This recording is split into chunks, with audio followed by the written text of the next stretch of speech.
So hi everyone, once again I welcome you all to my channel Morning Batch. My name is विकास गुप्ता। तो बच्चों हम लोग इस topic को लेके आए हैं जो कि है वर्ड प्रॉब्लम। ये भी बहुत इंपॉर्टेंट है बोर्ड पॉइंट ऑफ व्यू से और अच्छे खासे 2 नंबर 3 नंबर में ये पूछे जाते हैं। तो इसमें मेन आपको जो है इक्वेशन फॉर्म करना ये अगर ये आपका हो गया तो उसके बाद आप किसी भी मेथड से सॉल्व कर सकते हो। तो आइए हम लोग लेके आते हैं पहला जो हमारा क्वेश्चन है उसको हम लोग देखते हैं। देखिए, द प्रोडक्ट ऑफ, क्वेश्चन को आप पढ़ के आराम से उसका मतलब निकालिए फिर इजी हो जाएगा। The product of to consecutive integers is 56। तो कह रहा है कि फाइंड देम। मान लीजिए आपके पास ये क्वेश्चन है, ठीक है। तो before moving on to the question, पहले आप इसका एक एक लाइन देखिए। देखिए, ये कह रहा है प्रोडक्ट की बात कर रहा है, ठीक है, और दो कंसेक्यूटिव इंटीजर की बात कर रहा है। इंटीजर तो ठीक है, कंसेक्यूटिव की बात कर रहा है। क्लियर बच्चों? तो कंसेक्यूटिव आप कैसे समझते हो? जैसे मान लो कोई इंटीजर हो गया 2 तो दूसरा क्या हो जाएगा कंसेक्यूटिव 3। कोई आ गया 10 तो फिर कंसेक्यूटिव क्या हो जाएगा 11। मतलब आप क्या कर रहे हो, 2 में +1 कर रहे हो और 10 में भी +1 कर रहे हो। तो आप मान लेते हैं आप एक लेट करोगे कि let one of the integer is. देखिए, आप ये सब जो है लिख लिख के वहां सॉल्व करोगे तो ताकि आपको अच्छा नंबर मिले, ठीक है। क्योंकि आप इस तरीके से सॉल्व करोगे कि आप एग्जामिनर को बता रहे हो कि देखिए सर मैंने ये लिखा है, इसका ये मतलब है। This will give a very good impression in your board exams और आपको इसी तरह स्टेप वाइज नंबर मिलते जाएंगे। तो चलिए, मान लीजिए एक इंटीजर आपका x है, तो अदर बताओ क्या हो जाएगा बच्चों, क्योंकि कंसेक्यूटिव है। अभी मैंने बताया था +1 कर दोगे तो ये क्या हो जाएगा +1। ठीक। अब हम लोग आइए अपने कंडीशन को देखते हैं। देखिए, ये क्या कर रहा है, प्रोडक्ट। प्रोडक्ट मतलब बच्चों आपका इनटू हो गया, किसके बीच, इंटीजर्स के बीच। तो एक आपका x हो गया और एक x+1 हो गया। तो देखिए, इज की जगह इक्वल टू, ठीक है। ये मैंने लीनियर इक्वेशन बताया था आपको, आप देख भी सकते हो, वहां से ब्रशअप कर सकते हो, ठीक है। इज 56। तो प्रोडक्ट हो गया, कंसेक्यूटिव इंटीजर हो गया 56। अब तो आपका बहुत इजी हो गया। ये क्या, इसको ब्रेक कर लीजिए। ये हो जाएगा x² प्लस x और 56 को उधर ले आइए, ये हो जाएगा -56 इज इक्वल टू 0। केवल इक्वेशन आने भर की देरी है, फिर तो आप आराम से सॉल्व कर सकते हो। अब देखिए, बहुत सारे बच्चे इस पर क्वेश्चन पूछते हैं कि सर हम लोग इसको फैक्टराइजेशन से करें कि कंप्लीशन ऑफ स्क्वायर से करें। तो देखिए, अनलेस अनटिल अगर मेंशन ना हो तो मैं बोलूँगा आप फैक्टराइजेशन से करो, आपके नंबर नहीं कटेंगे क्योंकि ये आपका इजी पड़ता है। अगर कह दिया नहीं आप कंप्लीशन से करो तब तो आपको करना ही पड़ेगा। तो while solving word problem go for the factorisation method. तो आइए हम लोग इसको सॉल्व करते हैं। देखिए, x², देखिए सम क्या आना चाहिए बच्चों, ये तो सिंपल है +1, और प्रोडक्ट क्या आना चाहिए -56। तो 7 हो गया और एक 8 हो गया। अब चूंकि आपका सम +1 आना चाहिए तो आप क्या करोगे, 8 - 7 करोगे, ठीक है। आप क्या करोगे 8 - 7, तभी तो ये आपका देखिए कितना आ जाएगा, बराबर 1 आ जाएगा। और प्रोडक्ट क्या आ जाएगा, प्रोडक्ट हो जाएगा -56। तो विदाउट एनी डिले चलिए हम लोग करते हैं। आपका ये क्या हो जाएगा बच्चों, 8x - 7x - 56 is equal to 0। उम्मीद है आप लोगों ने बहुत सारा प्रैक्टिस कर लिया होगा।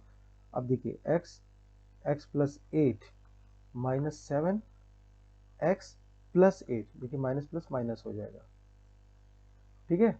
तो ये हो जाएगा x+8, आप देखिए राइट डायरेक्शन पे है दो, क्योंकि दोनों सेम है। और ये x - 7 इज इक्वल टू 0, ठीक है। दोनों कंडीशन को आप देख लीजिए। अगर x+8 0 होता है तो ये एम्प्लॉय क्या करता है, x बराबर -8, ठीक है। और x - 7 अगर 0 होता है तो ये क्या एम्प्लॉय करता है बच्चों, x बराबर 7। तो बच्चों हमारे रूट्स जो बने हैं वो देखिए आपके क्या बने, x बराबर -8 और x बराबर 7। अब देखिए बच्चों, वर्ड प्रॉब्लम में स्ट्रेट अवे आप आंसर नहीं लिखोगे, आप कंडीशन जो दिया है उसके अगेंस्ट चेक करोगे। तो हमने क्या बोला था, कंसेक्यूटिव इंटीजर्स क्या होंगे, एक होगा x और दूसरा होगा x+1, ठीक है, x और x+1। तो अगर x -8 है बच्चों, x+1, सॉरी ये क्या हो जाएगा x+1 1। तो अगर x -8 है बच्चों, तो दूसरा क्या हो जाएगा, -8 + 1, मतलब ये -7 हो जाएगा। और अगर x को हम 7 लेते हैं तो दूसरा क्या हो जाएगा, 8। तो देखिए इन दोनों ही केस में -8 इनका प्रोडक्ट देखिए, यहाँ 56 आया बच्चों और यहाँ भी 56 आया। ठीक है, तो अगर ये ध्यान दीजिएगा, अगर क्वेश्चन में लिखता है product of the consecutive positive integers, अगर पॉजिटिव इंटीजर लिखता है तब तो आप ये और यही लिखोगे, क्योंकि ये क्या है, आपके पॉजिटिव है।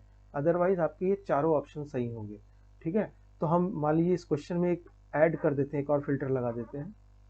ठीक है, रैंडमली मैंने क्वेश्चन दिया था, यहाँ पे एक ऐड कर लीजिए, तो product of two consecutive positive integer, इसको आप अपेंड कर लीजिए, पॉजिटिव इंटीजर, इस चीज़ को आप जोड़ लीजिए इस क्वेश्चन में। तो अब देखिए बच्चों, आप फिल्टर लगाओगे, क्या करोगे, चूंकि आंसर तो आपके ये भी है, ये भी है, लेकिन आपको पॉजिटिव इंटीजर चाहिए। मैं स्ट्रेस देके कर रहा हूँ, पॉजिटिव इंटीजर। तो पॉजिटिव इंटीजर बच्चों क्या है, ये तो पॉजिटिव इंटीजर है नहीं, तो आपका आंसर क्या हो जाएगा, +7 और +8। ठीक है, या 7 8 जो भी आप लिखो, तो 7 8 से 56। तो देखिए ये इंटीजर भी है, कॉन्जिक्यूटिव भी है और पॉजिटिव भी है, तो this will be your final answer. ठीक है, तो इतना इजी था ये, आप इसको बस इक्वेशन फॉर्म कीजिए और सॉल्व कीजिए। तो मूव ऑन करते हैं हम अपने नेक्स्ट क्वेश्चन की तरफ, जो कि है the altitude of a right angle triangle is, the altitude of a right angled triangle is 7 centimeter less than the base, 7 centimeter less than base. ठीक है, if hypotenuse is 13 centimeter, if hypotenuse is 13 centimeter, तो बोलता है बच्चों कि find all the sides, find all sides of the triangle।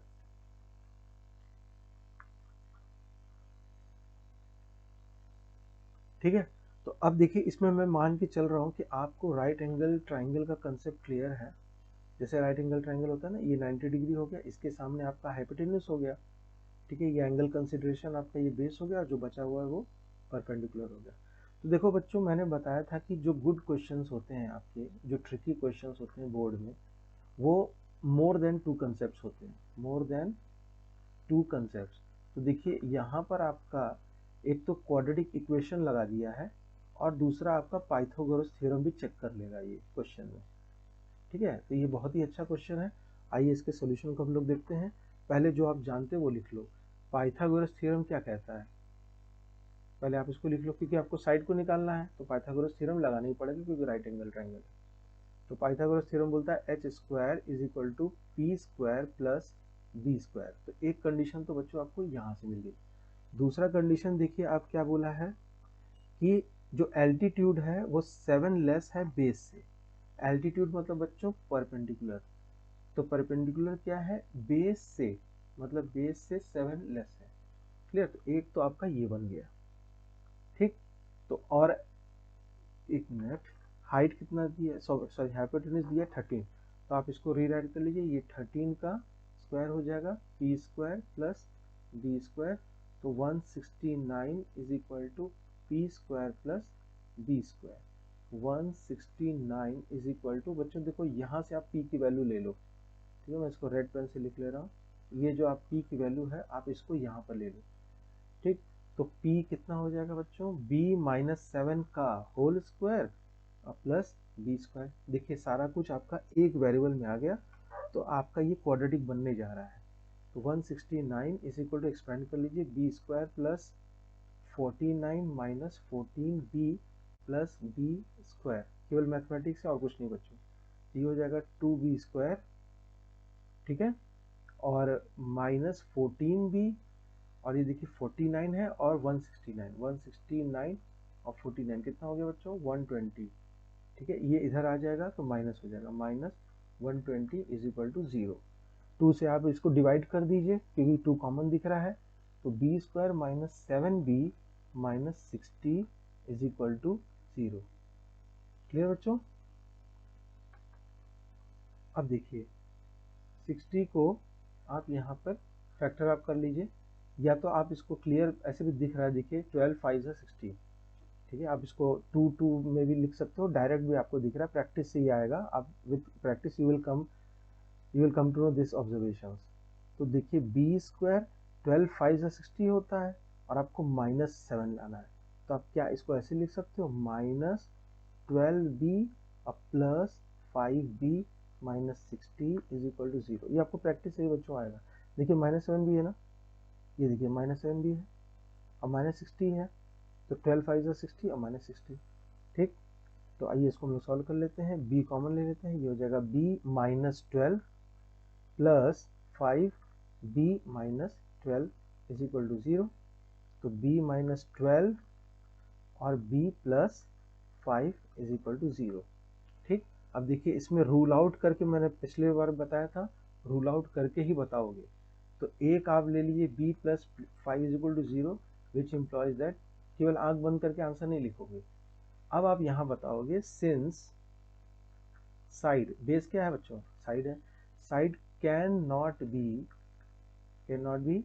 Negative, so b is equal to -5, जो भी आप लिखना है, नॉट एक्सेप्टेड, नॉट एक्सेप्टेड, इतना आप लिखोगे बच्चों। इसको आप मन में नहीं मानोगे, इतना लिखोगे तभी आपको नंबर मिलेगा।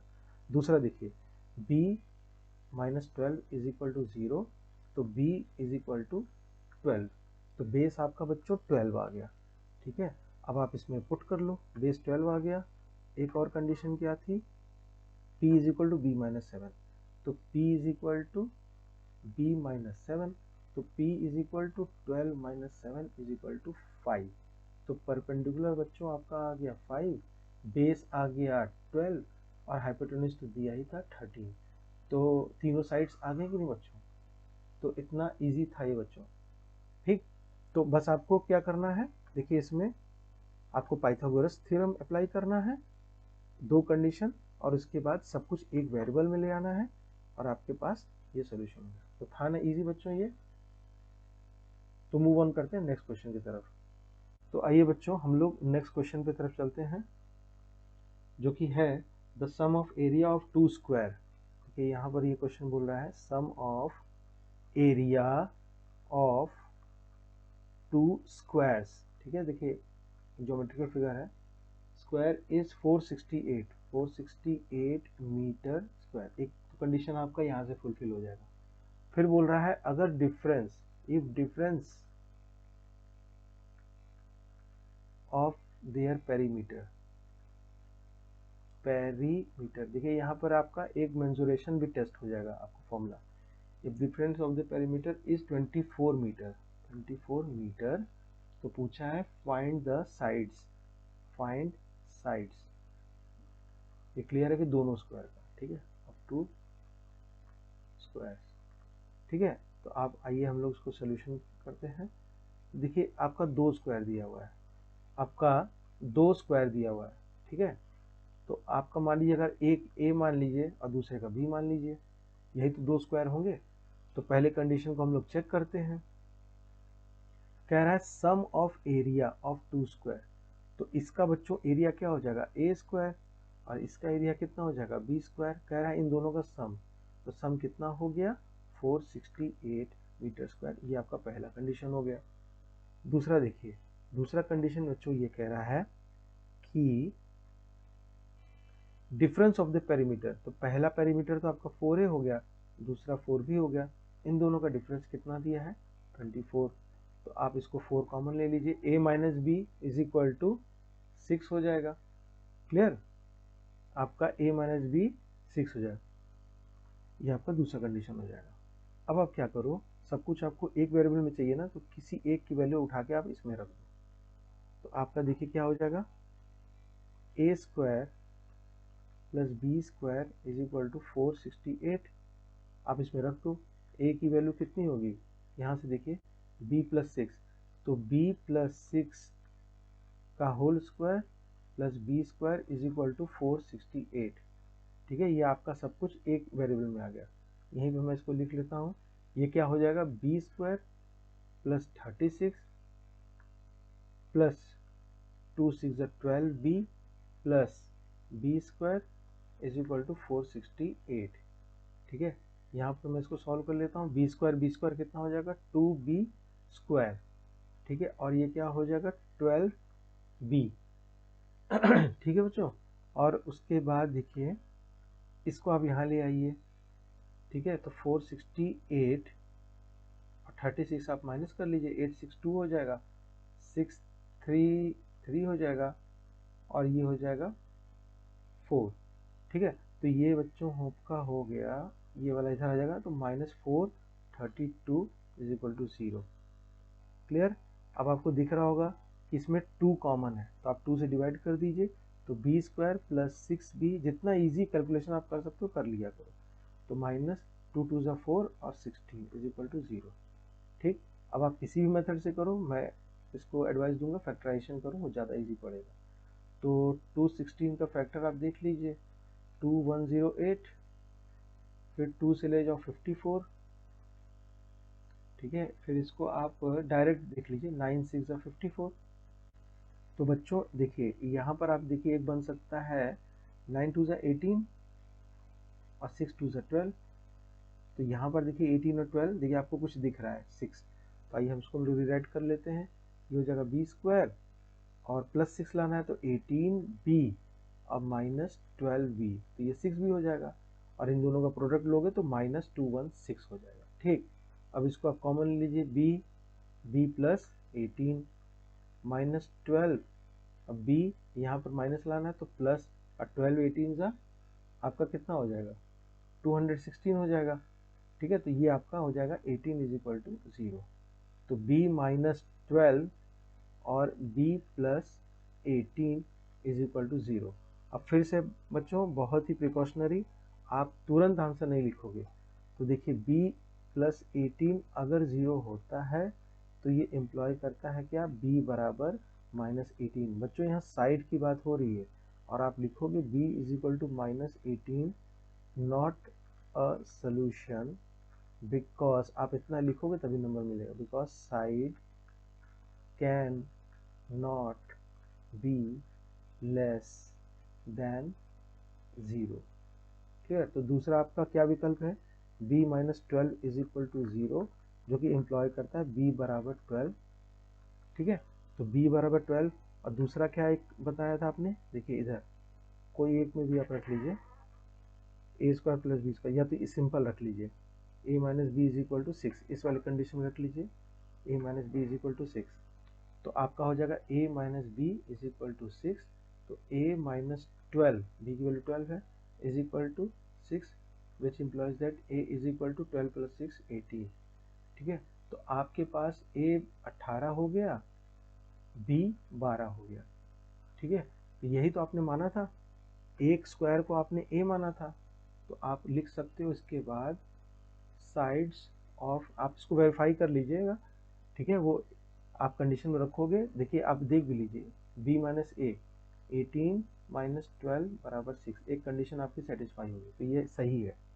तो साइड्स ऑफ, यही तो पूछा था, 2 स्क्वायर्स आर, आप लिख दोगे 18 मीटर एंड 12 मीटर। क्लियर बच्चों, तो इतना इजी था ये, बस आपको इक्वेशन फॉर्म करना है और आपको फैक्टराइज कर लेना है। क्लियर बच्चों, तो इस तरह के और अच्छे अच्छे वीडियोस पाने के लिए आप हमारे चैनल पर सब्सक्राइब कर सकते हो।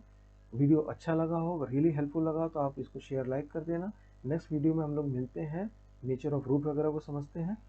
तो टिल देन टेक केयर।